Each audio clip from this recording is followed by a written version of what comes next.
Assalamualaikum warahmatullahi wabarakatuh.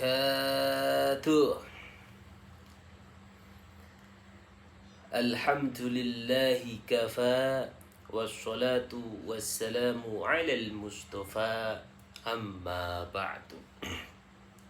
Hadratal mukhtaramin, Suhibul fadilah wal karamah, yang saya hormati Profesor Dr. Nazaruddin Umar selaku Menteri Agama sekaligus Imam Besar Masjid Istiqlal. Yang saya hormati Kiai Haji Bukhari Sail LCMA, yang saya tunggu-tunggu nasihatnya,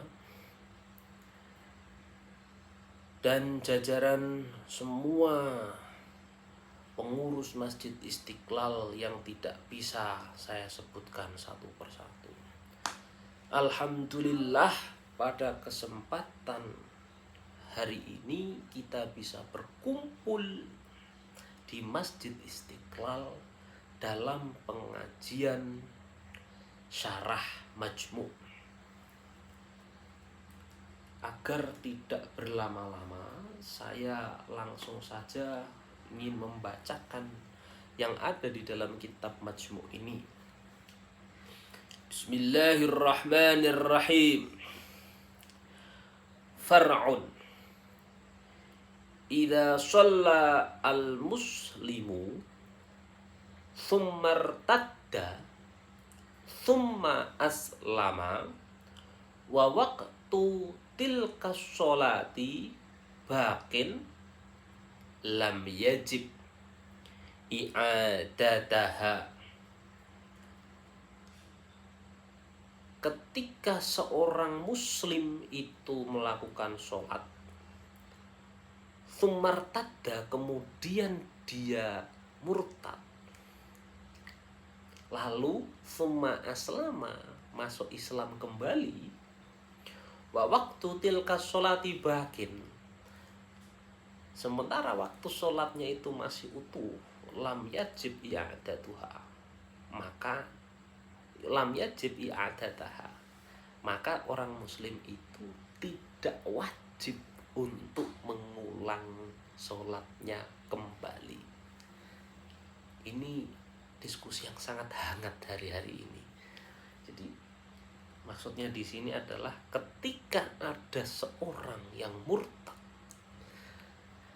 ini baru marak ini, ada yang login, ada yang log out. Beberapa orang masuk Islam, sementara itu beberapa orang yang lain itu keluar Islam. Bahkan yang jadi ramai itu kan setelah melakukan umroh kemudian murtad. Wah, ini ramai sekali. Nah, ya kita tidak tahu bagaimana dengan masa depan apabila orang yang sudah murtad itu tiba-tiba masuk Islam lagi. Bagaimana sholatnya ketika dia tadi murtad itu seperti apa? Misal sekarang umroh gitu ya, terus tiba-tiba dia murtad, 2025 dia murtad, kemudian 2026 dia masuk Islam lagi. Wah, terus gimana hukumnya? Nah, menurut madhab Imam Syafi'i, orang yang murtad kemudian masuk Islam lagi, nah hukumnya tidak perlu untuk mengulang sholatnya. Lam yajib i'adatah. Sementara itu, nah, pendapat kan gak hanya satu. Wa qala Abu Hanifah wa Malikun wa Ahmadu fi riwayatin anhu yajibu. Sementara menurut Imam Abu Hanifah dan menurut Imam Malik dan menurut Imam Ahmad, orang yang murtad ketika dia masuk Islam lagi, maka dia wajib mengqadha sholatnya. dia wajib mengulangi sholatnya. Jadi apabila tadi ya 2025 itu dia murtad, 2026 dia masuk Islam lagi. Nah, sholat selama 2025 ini itu diulang lagi, diqadha lagi. Jadi ada 4 imam madhab. Pertama Imam Syafi'i, Imam Abu Hanifah, Imam Malik, dan Imam Ahmad. Ternyata mengenai mengqadha sholat atau i'adah sholat, mengulang sholat bagi orang yang murtad, ini ada terbagi menjadi 2 pendapat. Menurut Imam Syafi'i, lam yajib i'adataha, tidak perlu mengulang lagi. Akan tetapi menurut selain Imam Syafi'i, yajib, harus mengulang sholatnya lagi. Lah, kok bisa beda pendapat? Kok bisa beda pendapat ini gimana? Wal mas'alatu mabniyatun ala aslin sabaqa. Lah, masalahnya kan itu aja katanya. Karena ini kita baca di tengah, sudah dijelaskan di sebelumnya sebenarnya. Wa huwa anna indana tabtilu al-a'malu birriddati. Menurut kita, al-a'mal, semua amal itu sudah batal sebab murtad. Illa ayattasila biha al-maut, kecuali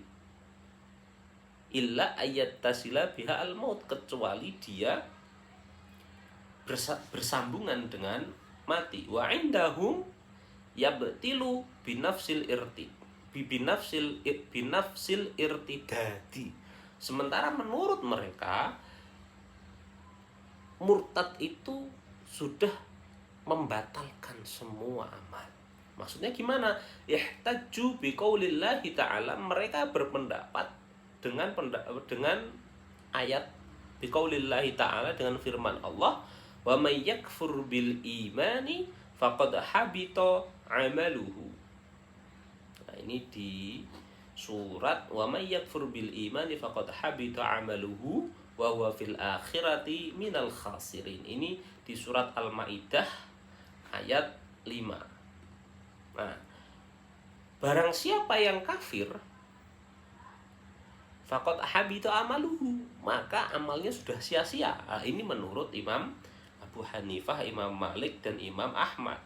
Wahtajja ashabuna, sementara ashabuna, pendapat Imam Syafi'i atau pendapat Syafi'il madhab, pengikut madhab Syafi'i, seperti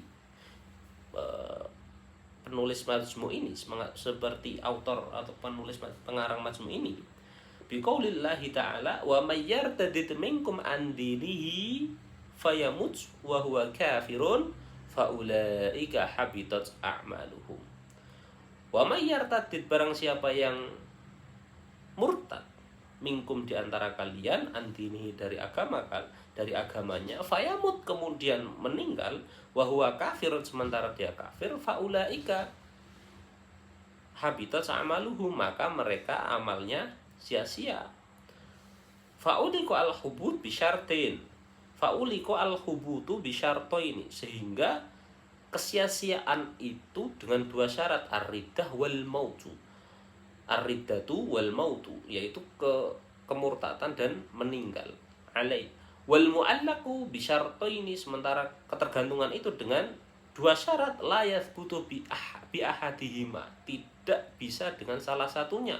Wal ayah allati ihtajju biha, sementara ayat yang mereka gunakan mutlaqah, maksudnya ayat yang Al-Maidah ayat 5 itu tadi, itu dia bersifat mutlak. Lah, sementara wa may yartadid minkum an dini fayamut, sementara ayat yang Al-Baqarah,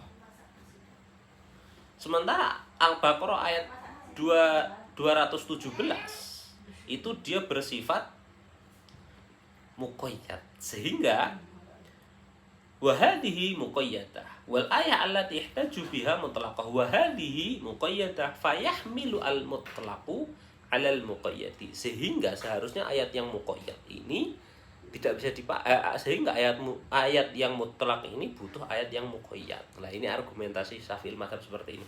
Oke, itu terlalu panjang ya penjelasan saya. Yang ingin saya jelaskan di sini ada perbedaan pendapat antara Syafi'il madhab, pengikut madhab Syafi'i, dengan pengikut madhab Hanafi dan lain dan sebagainya, yang menurut mereka tentang penggunaan ayat, menurut madhab Abu Hanifah, Hanafi, Maliki dan Ahmad, itu kekafiran itu sudah cukup untuk membuat amal itu sia-sia. Sementara menurut mazhab Syafi'i itu tidak seperti itu. Tidak seperti itu. Sehingga ketika nanti dia murtad, menurut mazhab Syafi'i, dia tidak lagi, ketika dia murtad, dia tidak perlu mengulang i'adah, tidak perlu mengulang sholatnya. Sementara menurut madhab tiga imam madhab itu mengulang sholatnya, sehingga nanti ada perbedaan penafsiran terhadap Al-Maidah ayat 5 dan Al-Baqarah ayat 217. Nah, menurut madhab Syafi'i seharusnya yang dipakai adalah Al-Baqarah ayat 217 karena dia bersifat muqayyad. Sementara Al-Maidah ayat 5 dia bersifat mutlak. Nah, kenapa ulama berbeda pendapat itu tadi? Karena ada perbedaan epistemologis antara masing-masing ulama itu, perbedaan cara berpikir oleh masing-masing ulama itu. Nah, sementara itu menjadi rahmat bagi kita. Kita boleh mengikuti madhab Imam Syafi'i, boleh juga mengikuti 3 madhab yang lainnya. Demikian yang bisa saya sampaikan. Terima kasih. Wassalamualaikum warahmatullahi wabarakatuh.